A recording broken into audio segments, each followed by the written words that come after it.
Hello everyone, म हुँ सचिन। स्वागत छ तपाईहरुलाई आजको मेरो यो भिडियोमा।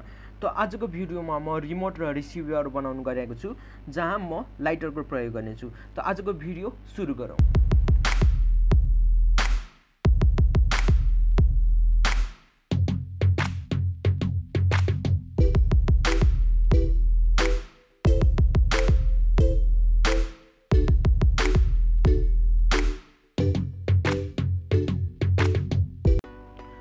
सुरुमा म लिन गइरहेको छु दुईवटा प्लाईको टुक्रा, जुन एउटा रिसिभरको लागि हुनेछ, एउटा रिमोटको लागि हुनेछ।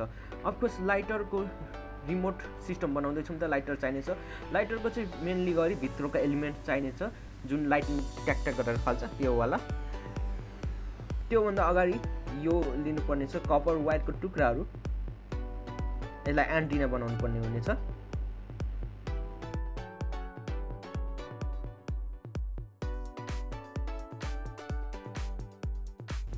ओके, मैले चाहिँ लाइटरको एलिमेन्ट झिकालिसकेँ, जुन ट्याक गर्छ त्यो झिकालिसकेँ। यसले लाइटिङ फाल्छ, लाइटिङ टाइपको करेन्ट लाग्छ। यसलाई चाहिँ म यो प्लाईमा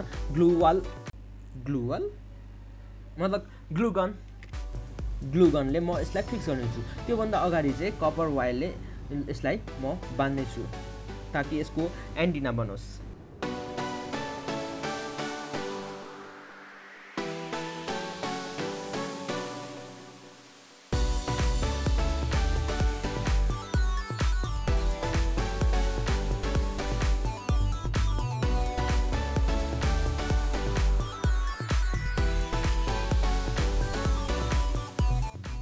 यदि तपाईहरु इलेक्ट्रोनिकतिर इन्ट्रेस्ट राख्नुहुन्छ भने यो प्रोसेस देख्नुभएको होला। यो रिमोट रिसिभर लाइटरबाट बनाउने इङ्ग्लिसतिर या हिन्दीतिर हेर्नुभएको होला। अब यो भिडियोमा चाहिँ नेपाली भर्जन हेर्नुस् र मेरो च्यानललाई सब्स्क्राइब गर्नुस् मन पर्यो भने। त म यसमा BC547 लिँदैछु, तपाईँ BC458 पनि लिन सक्नुहुनेछ।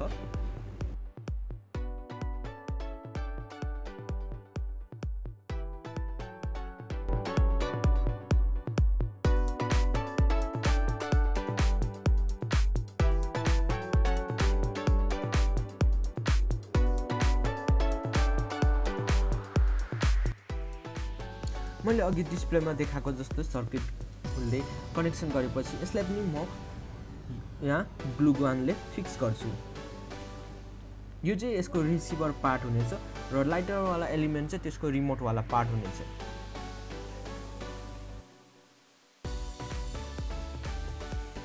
ओके, मैले बनाएको रिमोट र रिसिभर लगभग रेडी भइसकेको छ। अब यसमा पावर दिनुपर्ने हुनेछ।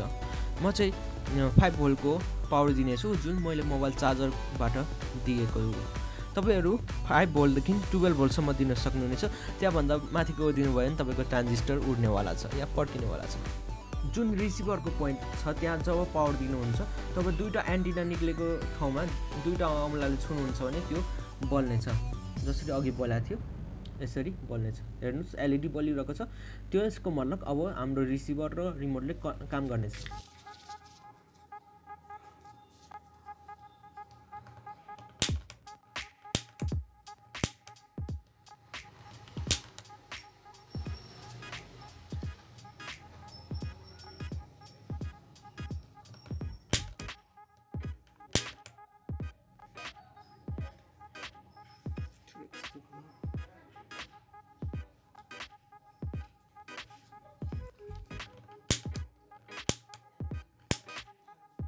थोरै बलिरहेको छ।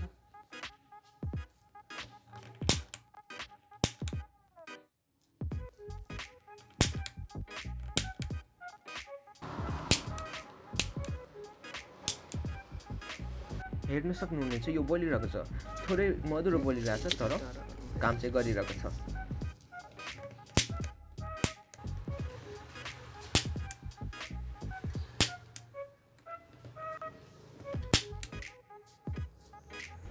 अघिको भन्दा अब चाहिँ राम्रोसँग प्रष्ट देखिने भएछ।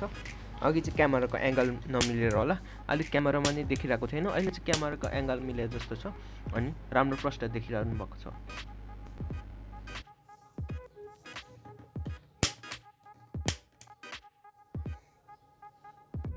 अघिको क्लिप चाहिँ दिउँसोको थियो। अब यो चाहिँ मैले राति सुट गरिरहेको छु, अँधेरोमा देख्नलाई अलिक राम्रो हुन्छ भनेर।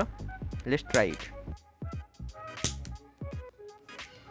तर यसमा एउटा कुरा पनि सोच्न जरुरी छ र त्यो लाइटरको एलिमेन्टले पनि ट्रिगर गर्दाखेरि त्यस्तै झिका निकाल्छ, त्यसैले कुन बलिरहेछ त्यो राम्रोसँग प्रष्ट भएको छैन।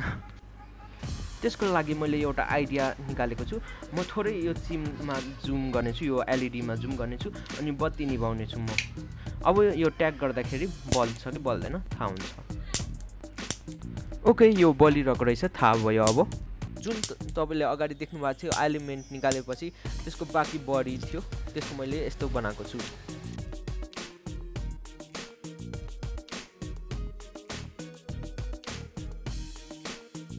यसको लागि मैले लाइटरको पछाडिको एलइडी जुन व्हाइट कलरको थियो त्यसलाई झिकालेर मैले आरजीबी एलइडी हालिदिएँ र मोडिफाई गरेँ मैले यसलाई।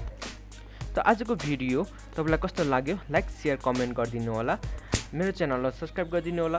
भेट्नेछौँ हामी अर्को भिडियोमा, तबसम्मका लागि by by, have a nice day.